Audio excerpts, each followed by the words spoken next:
자, 오늘의 주제입니다. 유가 100달러 재돌파 전망, 심각한 공급 문제 직면할까? 바로 이 주제로 이야기를 나눠볼 텐데요. 자, 오늘은 토마토 투자클럽 김혁을 전문가 모시고 이야기 나눠보겠습니다. 네, 전문가님 안녕하십니까? 네, 안녕하십니까? 네.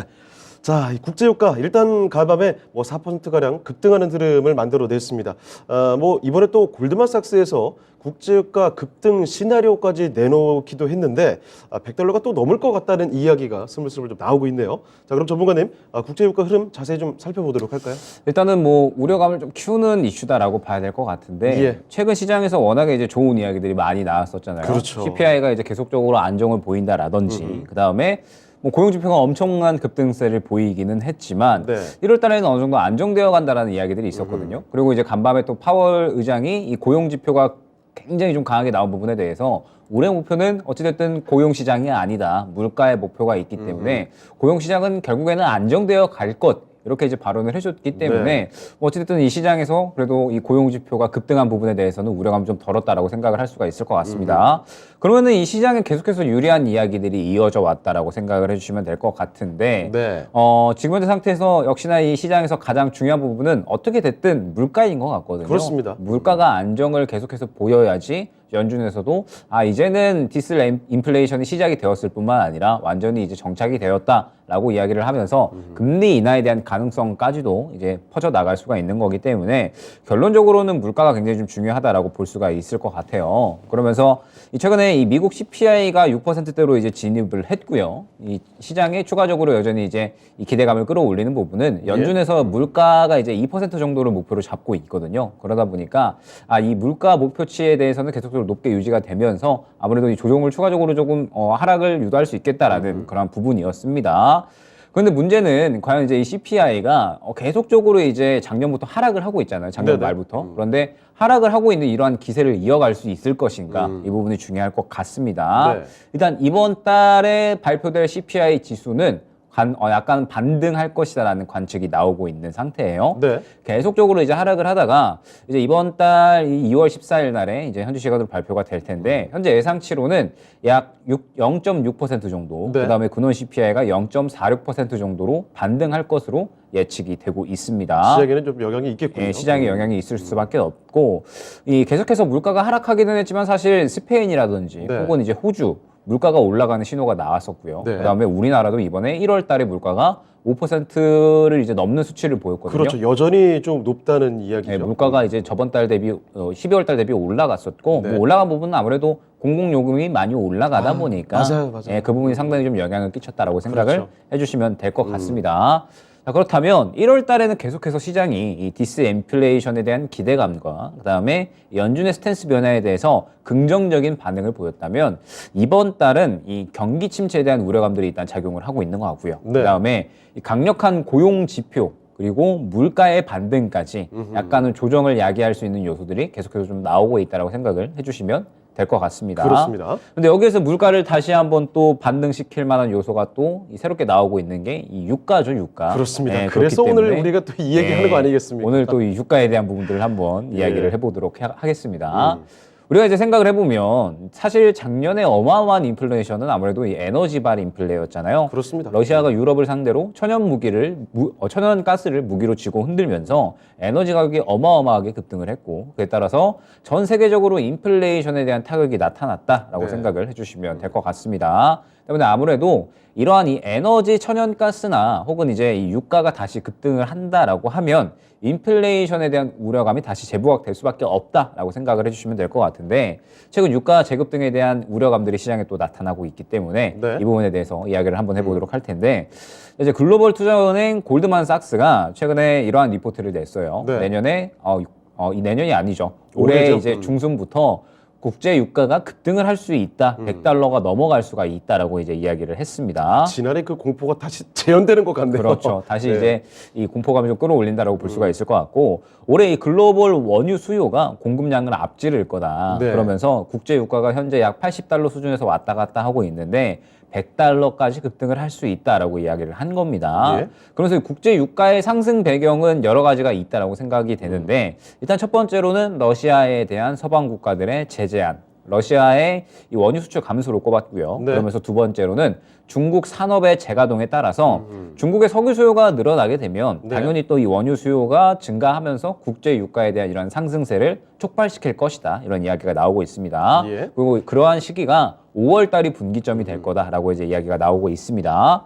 일단 러시아의 원유 제재에 대한 부분들, 사실 이제 이 부분은 작년부터 이제 시작이 됐다라고 봐야 될 것 같은데, 서방 국가들이 러시아산 원유 가격에 대해서 상한제를 도입을 하기로 했죠. 예. 러시아가 원유로 인해서 얻는 수익을 어느 정도 억제시킴으로써 전쟁의 자금줄을 차단하고 이와 동시에 고유가에 대한 부분도 대응하겠다라는 그런 전략이었습니다. 그러면서 작년에 원유 가격 상한제를 실시를 했었고, 이 원유 가격 상한제는 어느 정도의 상한선을 걸어놓고 이 가격 이상으로는 구매를 하지 않는다라는 부분이죠. 그래서 그때 당시에는 사실 그런데 시장에서 환영하는 분위기보다는 우려하는 것들이 훨씬 더 컸다라고 생각을 해주시면 될 것 같아요. 네. 유가 상한제라는 게 결국에 말씀드렸듯이 가격의 상한을 정해놓고 구매를 하겠다라는 부분인데, 그때 당시에는 상한선으로 정해진 가격이 과연 러시아에 얼마나 타격을 입힐 수 있을 것인가, 네. 그렇게 많이 싸지지 않았거든요. 우크라이나는 완전 폭락한 수준의 가격을 원했었는데 예. 서방 국가들은 그렇게 큰 폭의 가격을 다운시키지는 않았습니다. 그렇기 때문에 과연 러시아에 얼마나 타격을 입힐 수 있을 것인가, 이런 부분들에 대해서 이제 이야기를 했었고, 그 다음에 혹시나 이제 러시아가 이 부분에 대해서 너네 서방 국가들한테는 안 팔아. 그냥 나는 중국이나 네. 혹은 뭐 인도라든지 이러한 나라들에 팔 거야. 라고 이제 이야기를 하면서 보복성으로. 그렇죠. 보복성으로 감산을 하게 되면 이 부분이 또 이 세계적인 유가 급등을 또 촉발시킬 수 있다라는 이런 우려감이 그 당시에 존재했었습니다. 예. 러시아는 이미 작년에 천연가스로 인해서 돈을 많이 벌어놨거든요. 물론 국가 재정 상태는 지금 엉망입니다. 네. 엉망이고 전쟁이 1년이 지금 다 됐기 때문에 네. 예, 그렇기 때문에 이제 국가 재정 상태는 엉망이나 비축된 자금은 많다라고 봐야 될 것 같거든요. 그래서 작년에 천연가스로 인해서 돈을 많이 벌어놨고, 서방 국가들이 제재한다라고 하더라도 중국이나 인도에 가스나 원유를 계속해서 이제 싼 값에 넘기고 있거든요. 중국, 인도 시장 자체도 어마어마하게 크고요. 그렇죠. 네. 그래서 중국이 사실 이득을 많이 보고 있죠. 네, 러시아산 원유를 계속해서 이제 구매를 하다 보니까 몰라, 그냥 나 혼자 갈 길 갈 거야, 이런 예. 스탠스를 중국은 항상 갖고 있기 때문에 러시아의 이제 원유를 계속해서 좀 싸게 구매를 하고 있습니다. 그러면서 어찌됐든 러시아는 계속해서 돈을 이제 벌어들이고 있고, 그런 상태에서 과연 이제 서방 국가들이 제재를 한다라고 했을 때 러시아가 원유 생산량을 줄이는 데 있어서는 그렇게 크게 문제가 되지 않을 것이다라는 부분이었습니다. 러시아가 하루에 이 1,000만 배럴 정도를 생산을 하고, 그 다음에 수출이 약 750만 배럴 정도로 이루어지는데, 만약에 이제 순식간에 수출량을 낮춰버리면 이 부분은 오히려 다른 국가들의 재앙으로 작용을 할 수가 있다라고 이제 의견이 존재했었고요. 예. 러시아가 원유를 줄이게 되면 결론적으로 시장의 공급량이 줄어들기 때문에 당연히 원유 가격은 급등을 할 수밖에 없다라는 부분들, 이런 이제 의견이 계속해서 이제 우려감으로 작용을 했었습니다. 그러면서 이제 인플레는 다시 한번 급등할 수 있다는 우려감이 이제 떠오르고 있는 상태고, 그 다음에 중국 산업 재가동에 따라서 원유 수요가 또 증가할 것이다라는 부분이겠죠. 네.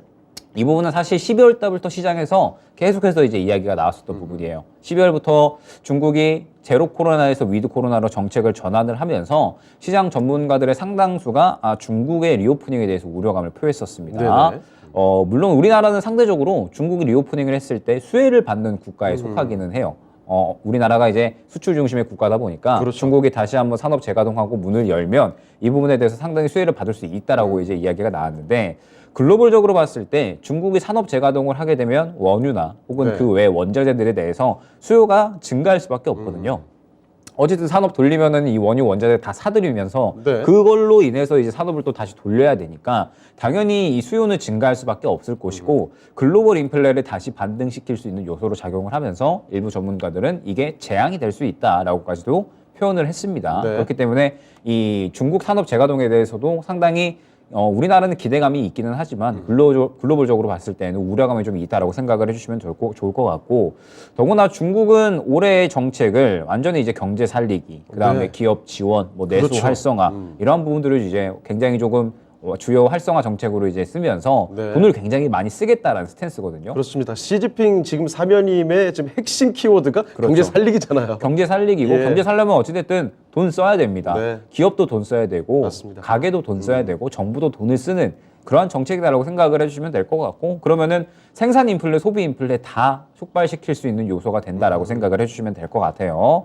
중국의 인플레의 반등 어떻게 보면 좀 필연적이다라고 봐야 될 것 같고, 그러면서 이러한 부분들이 5월부터 석유 시장은 수요에 비해 공급이 부족한 상황으로 전환이 될 것이다라고 이야기가 나오고 있는 상태입니다. 그리고 이제 여기서 추가적으로 하나의 더 원인이 무엇이냐라고 했을 때 이 글로벌 생산자들이 보유하고 있는 석유 미사용분의 상당 부분은 소진을 할 수가 있을 것이다라고 이제 이야기가 나왔거든요.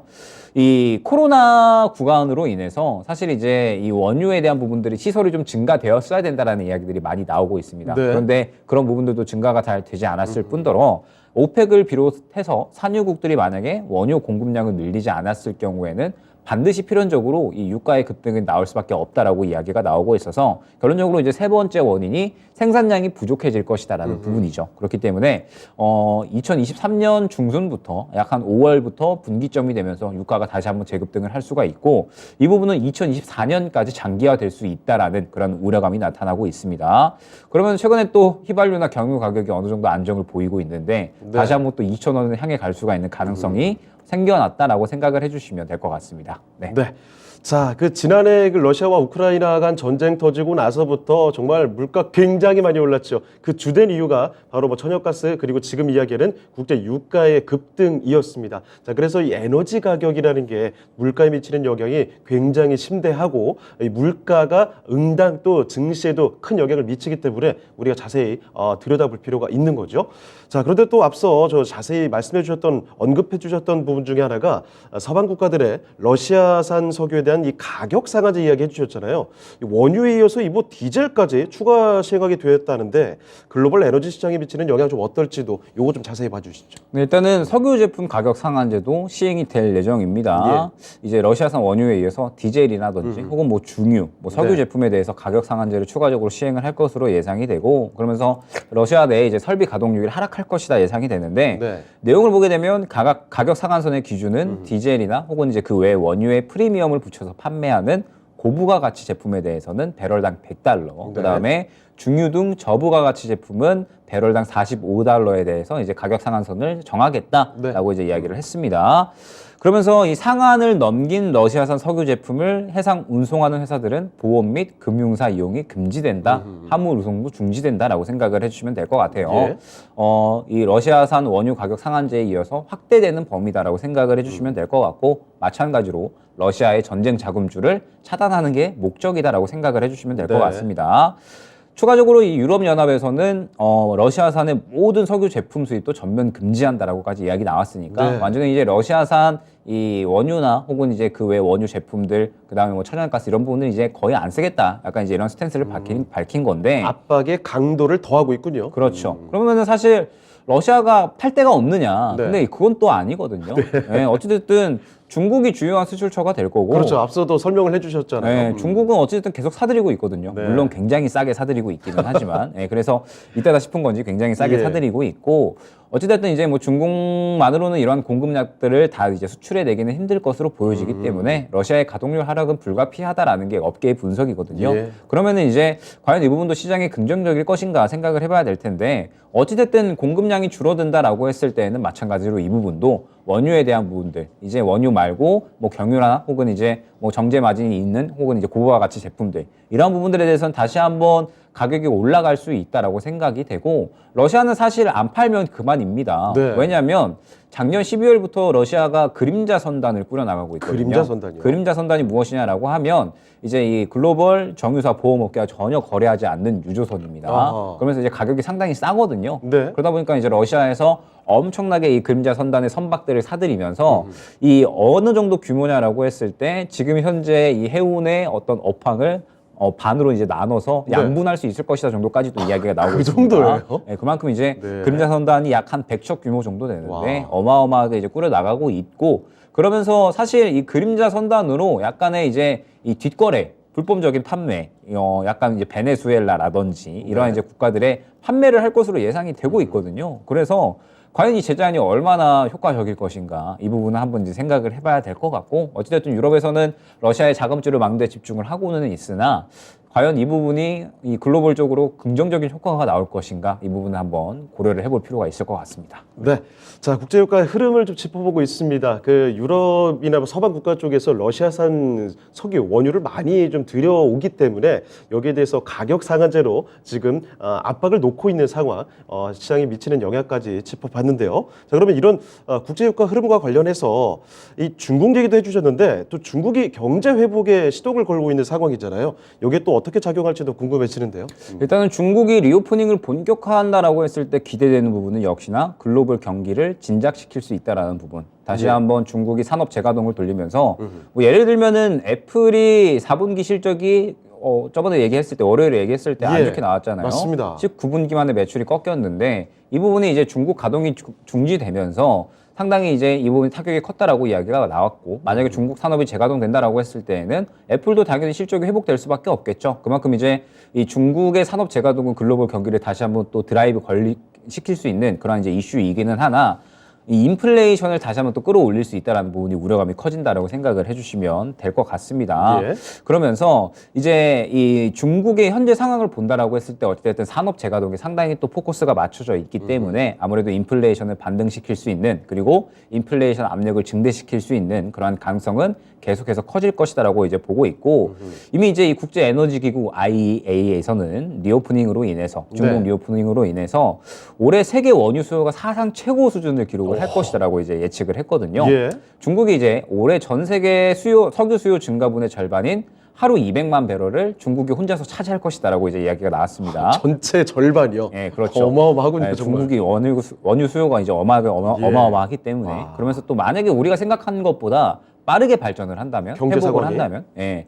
아마 중국은 빠르게 회복을 할 겁니다. 왜냐하면 중국 정부의 스탠스 자체가 그렇기 때문에 그렇죠. 중국 정부는 사실 국민이 거부할 수 없거든요. 한다고 하면은 그냥 일변도로 몰아붙이잖아요. 그렇죠. 일변도로 몰아붙이고 중국 국민은 따라야 되기 때문에 네. 아마 중국의 리오프닝은 우리가 생각하는 것보다 더 빠르게 이루어질 것이라고 생각을 하고 있습니다. 그러면 당연히 원유 수요는 급격하게 올라갈 수밖에 없다라고 생각을 해주시면 될 것 같고 사실 네. 원유뿐만 아니라 저쪽의 원자재도 마찬가지겠죠. 뭐 이제 최근에 히토류 가격 급등에 대한 부분들, 반도체나 스마트폰 혹은 이제 전기차 등의 네. 필수적으로 쓰이는 히토류의 급등에 대한 부분들도 물론 이제 미중 갈등이 최근에 있기는 했었지만 추가적으로 히토류 가격도 계속해서 급등을 해오고 있거든요. 네. 그렇기 때문에 원자재에 대한 부분들도 다시 한번 급등을 할 수가 있다라는 점. 그러면은 지금 이제 이 원유 가격이라든지 혹은 이제 원자재들의 가격은 상당히 이 글로벌적으로 다시 한번 이 반등할 수 있는 요소가 중국 리오프닝으로 인해서 생겼다라고 생각을 해주시면 될 것 같고 예. 우리나라도 충분히 타격이 있을 수가 있죠. 우리나라가 이제 이 중국에 대해서 또 수입 의존도가 높잖아요. 아, 그게 갑자기 올라버리면. 그렇죠. 아. 가격이 또 올라버리면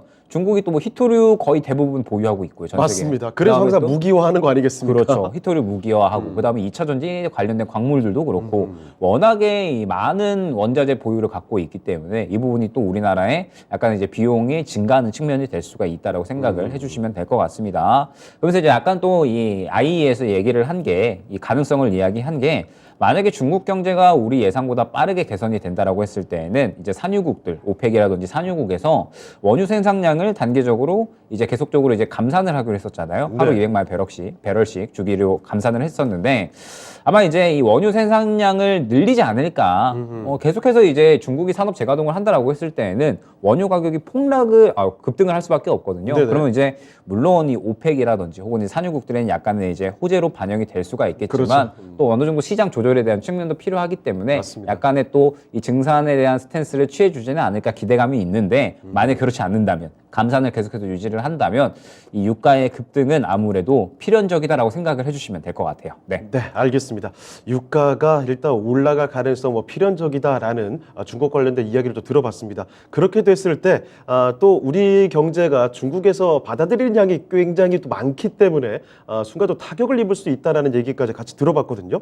자, 그러면 이런 상황에서 우리가 뭐 중국의 그 리오프닝에 대한 뭐 기대감을 좀 많이 갖고 있었는데 마냥 이 기대감을 계속 가져가도 괜찮을까 싶기도 한데요. 좀 어떻게 보십니까? 참 이제 중국이 최근에 이 우크라이나에 대해서 이제 네. 러시아에 대해서 뒤에서 지원한 게 드러났잖아요. 네네네. 네, 러시아의 군수 장비를 지원해온 것으로 드러났고 아마 이제 이렇게 이야기를 했겠죠. 너네 러시아가 원유 가격, 그다음에 천연가스 가격 크게 낮춰서 공급을 해주면 네네네. 우리는 요거 해줄게라고 이제 뒷이야기가 오갔겠죠. 예, 요거 추측이죠. 네. 네, 추측입니다. 네. 그런데 아마 뭐 거의 그렇지 않았을까라고 생각이 되고 그러면서 저는 이제 중국이 어찌됐든 뭐 이 아무래도 제재에 대한 부분들이 또 이야기가 나올 수 있지 않을까. 서방 국가들이 이 중국에 대해서 또 제재에 대한 이야기가 나올 수 있고 최근에 미중 갈등이 다시 한번 또 불거졌었기 때문에 예. 이분이 중국에 대해서 또 이야기가 나올지 않을까라고 이제 생각이 되기는 하지만 저는 뭐 리오프닝에 대해서는 너무 크게 걱정을 할 필요는 없다라고 생각이 됩니다. 네. 지금 현재 상태에서 물론 최근에 이제 중국이 정찰 풍선을 띄우면서 미중 갈등을 다시 한번 이제 불러일으키는 그런 이제 요소가 한번 이제 있었기는 했지만 네. 이러한 부분을 떠나서 리오프닝에 대한 기대감은 분명하게 가져가도 될 만한 것이 일단은 코로나 정점에 대한 이야기가 많이 나오고 있죠.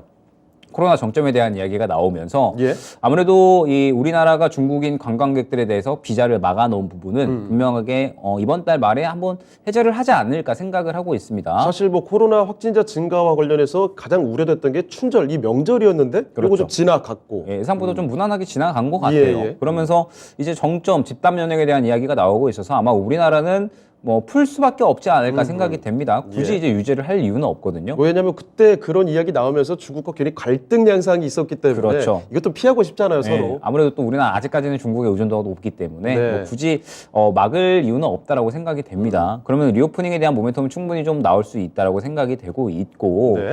그러면서 이제 중국의 리오프닝이 다시 한번 펼쳐진다라고 했을 때는 전체적으로 관광 산업이라든지 혹은 중국에 진출해 있는 기업들의 실적 개선이 상당히 큰 폭으로 이루어질 수 있을 것이다라고 생각을 하고 있거든요. 네. 중국이 제로 코로나 정책을 실시할 때에는 그야말로 이제 기업 죽이기가 아닌가 싶을 정도로 이제 맞아요. 기업들에 대한 이런 제재를 엄청난 수준으로 작용을 했었잖아요. 이래서 중국이 뭔가 하겠다라면은 이게 덜컥 겁이 날 수밖에 그렇죠. 없습니다.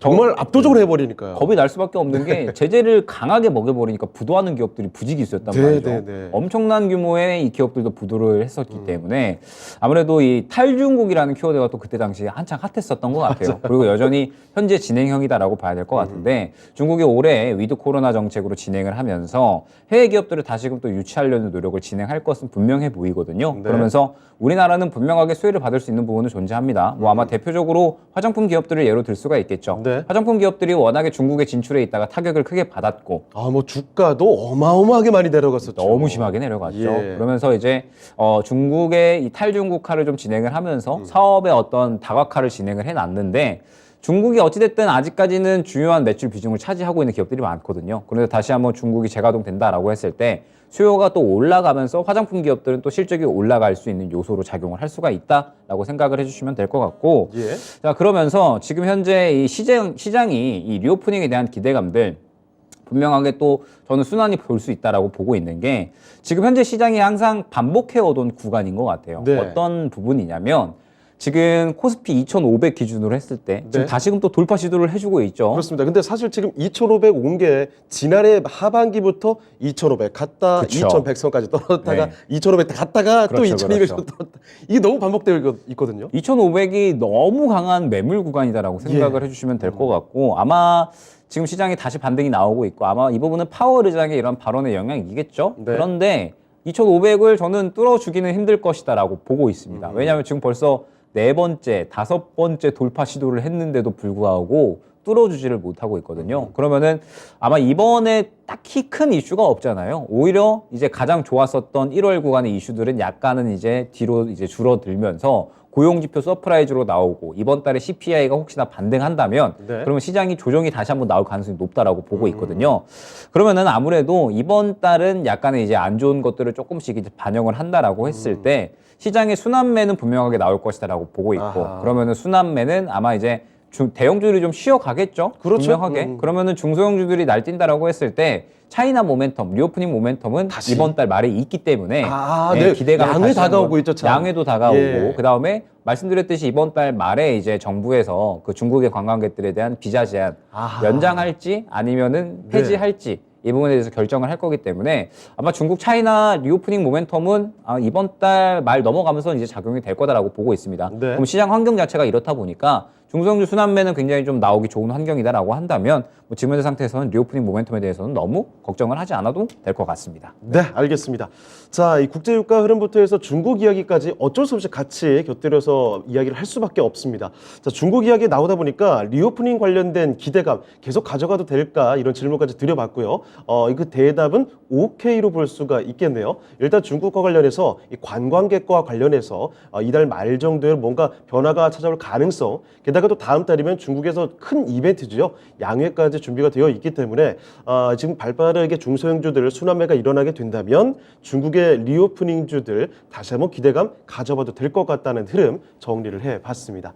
자, 그러면 시장 이야기 좀 마무리를 해봐야 될 것 같은데 사실 금리 완화 뭐 이 기대감 요즘에 살짝 주춤하는 것 같기도 하고 거기다가 강달러에 지금 우리가 계속 반복해서 이야기하는 게 국제유가부터 해서 인플레 반등 이야기하고 있지 않습니까? 맞습니다. 이렇게 되게 되면 걱정할 거리들이 상당히 좀 많아집니다. 자, 그래서 시장의 전략을 좀 크게 제대로 살펴봐야 될 것 같은데 2월달 시장에 대해서 좀 어떻게 전략 잡고 계십니까? 2월달 시장은 아무래도 말씀드렸듯이 우려감이 조금 더 우세하게 작용을 하지 않을까라고는 생각을 하고 있어요. 네. 물론 지금 현재 지수 상황은 좋기는 하지만 네. 생각을 해보면 아까 말씀드렸듯이 계속 반복하고 있는 구간이거든요. 맞습니다. 기대감이 차올랐다가 실망감을 끌어올릴 만한 요소가 나오면서 또 한 달 내내 하락하다가 또 한 달 올라오고 한 달 하락하고 이런 그림이 계속 반복을 하고 있거든요. 정말 지겹습니다. 네, 지겨운데 네. 아무래도 이 금리 인하라든지 혹은 이제 뭐 금리가 목표치에 다 도달을 했다라든지 이러한 특이점이 있는 이슈가 나오지 않는 이상 아마 계속해서 이 박스권을 좀 유지할 것이다라고 생각을 하고 있고 아마 이번에도 좀 마찬가지지 않을까라고 생각이 되는 게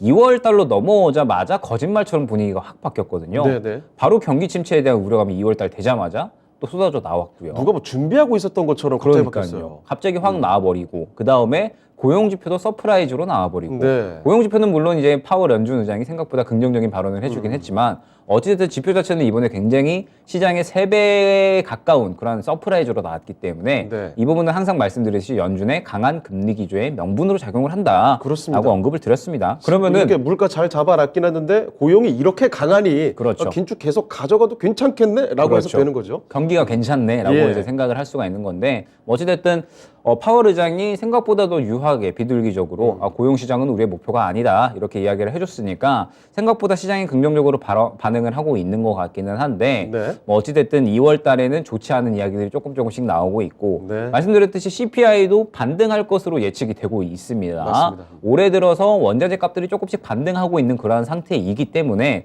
아마 CPI가 살짝 반등할 요소가 있다라고 하면 이 부분으로 인해서 아무래도 시장이 약간의 조정이 나오지 않을까라고 생각을 하고 있습니다. 예. 그러면서 또 이 원유에 대한 우려감들까지 러시아산 이제 원유 제재에다가 중국 산업 재가동으로 인해서 사실 저는 여전히 필연적이다라고 보고 있습니다. 유가가 급등할 수 있는 부분은 필연적이다라고 보고 있기 때문에 아마 이러한 우려감들이 2월 중순에 CPI까지 더불어서 한꺼번에 좀 작용을 할 수 있지 않을까라고 생각이 됩니다. 예. 그렇기 때문에 지금 현재 상태에서는 2월 달 결론적으로 우리가 기대할 만한 그림이 나오기는 조금 힘들지 않을까. 우리가 기대하는 그림이라면 코스피 기준 2,500 뚫어주면서 하단에 그렇죠. 조금 치고 올라가는 그림을 기대를 할 수는 있겠지만 네. 2,500은 사실 1월 달에 뚫어주려면 뚫어줬었어야 됩니다.